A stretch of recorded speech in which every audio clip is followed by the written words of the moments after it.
সালালাতে খারিফ চলতেছে, কারণ হয়তোবা খারিফের কিছুটা অংশ আজকে ওমান সোহারের দিকে হয়ে এসেছে।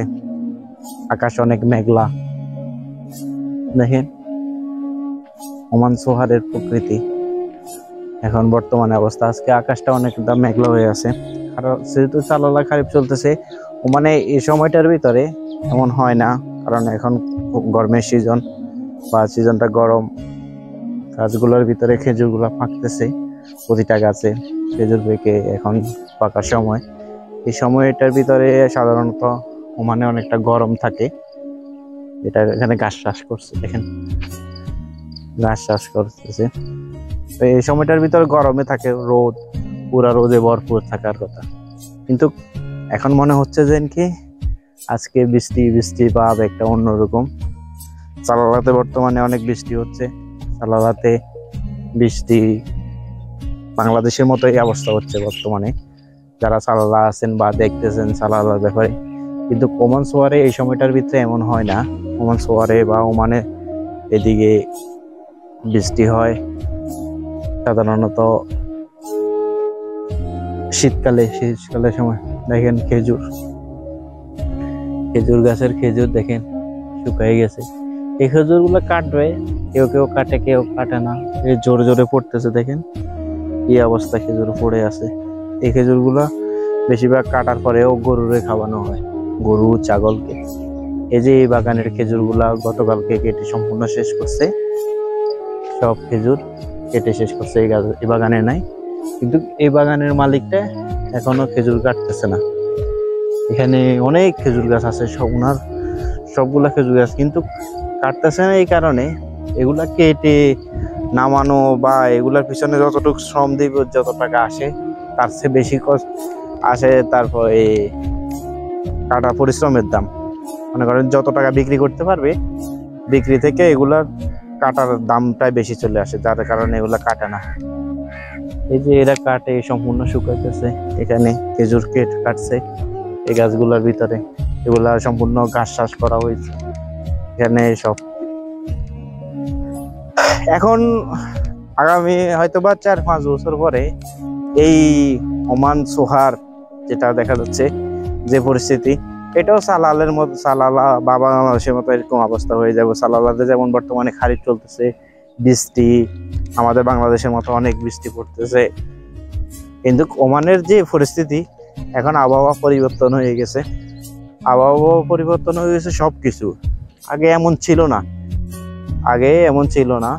এই যে এখানে একটা ঘন জঙ্গল বন, এটার ভিতরে এক লোক আগে ঘুমাইতো।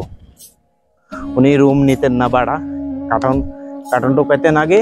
আর এই মাঝরার মাঝখানে গহীন জঙ্গলের ভিতরে একটা রুম নিয়ে এখানে থাকতেন উনি এখানে থাকতেন। এখন প্রতিটা মাজরা খেজুর গাছে ভরা, সব খেজুরের ভিতরে, গাছের ভিতরে খেজুর সব খেজুর পেকে আছে।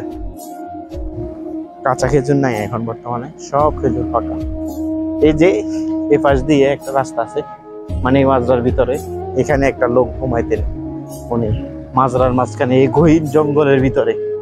আগে এমন গহীন ছিল না, আগে কাটাবনের মতো ছিল, কিন্তু এখন বর্তমানে অনেকটা গহীন জঙ্গলের মতো হয়ে গেছে। আগের গাছগুলা এত পরিপূর্ণ থাকতো না, আগে তো ছিল এই আর কি। বর্তমানে কিন্তু গাছপালা বলেন, গরমের সিজন বলেন, সবকিছু মনে করেন পরিপূর্ণ। মনে হয় যে অন্যরকম একটা অবস্থা। একটা ক্যাম্প, বাংলাদেশিদের ক্যাম্প। এই বাগানেরটাও খেজুর গাছ কেটে ফেলছে। দেখেন এখানে দুন্দুল চাষ করছে কোনো বাঙালি ভাই, হয়তো বা লাগাইছে দিবারের উপরে।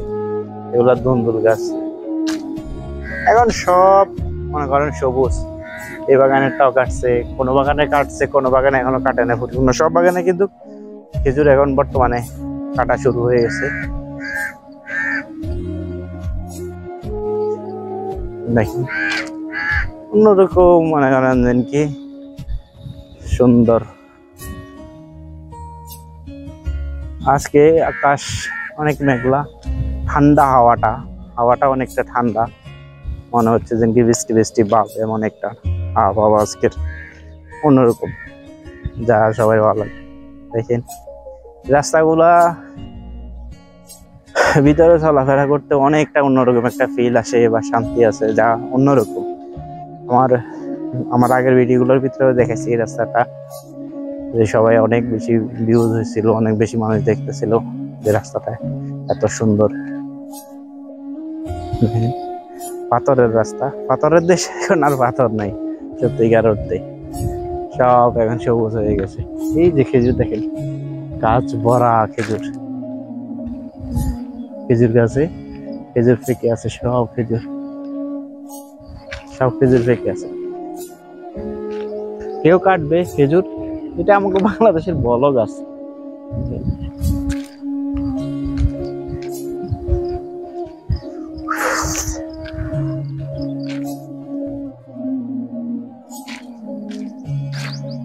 অন্যরকম অবস্থা না,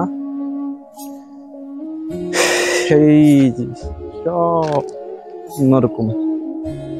যত দেখবো ততই ভালো লাগবে।